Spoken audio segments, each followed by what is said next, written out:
Sampai kapan klaim budaya Malaysia Indonesia berakhir? Batik dari Indonesia ada, dari Malaysia pun ada.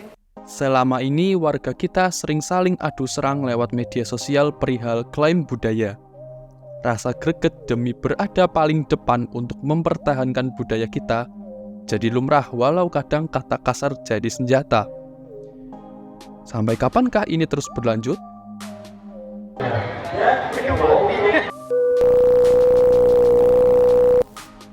Faktanya, benih konflik antar negara secara historis bisa dilihat pada tahun 1963 saat konfrontasi Indonesia-Malaysia.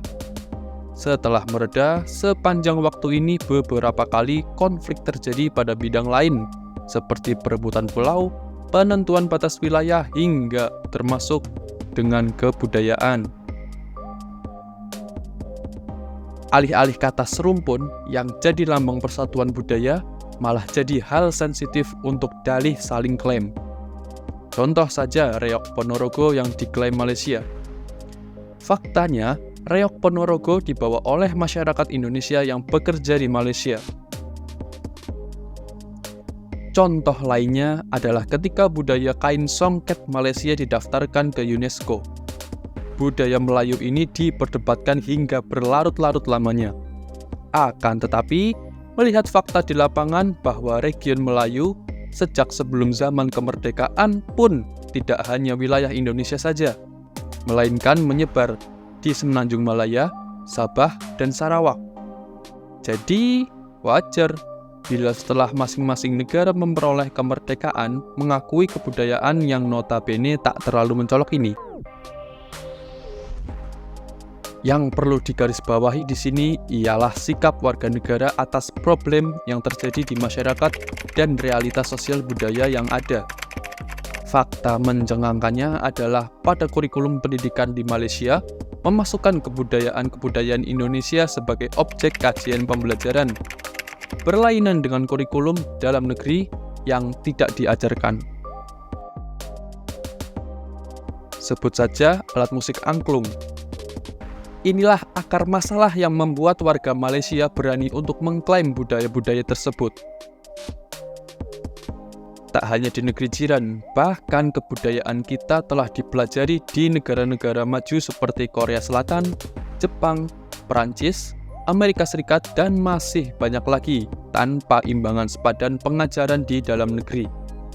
Hal ini tak lain juga akibat promosi budaya yang cukup gencar ke luar negeri. Namun, ketertarikan yang muncul menjadi bumerang bila kontrol budaya hilang. Jumlah pelaku budaya dalam negeri yang makin menurun ditambah ranah pendidikan yang tak mumpuni jadi tanda tanya besar atas pertanyaan di mana sebetulnya letak pengetahuan etika kebudayaan Indonesia.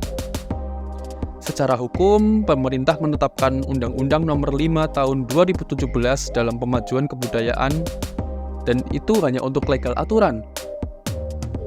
Masyarakat yang berdikari dan berkepribadian budaya yang memajukan budaya justru harus dibentuk dari lingkungan terkecil.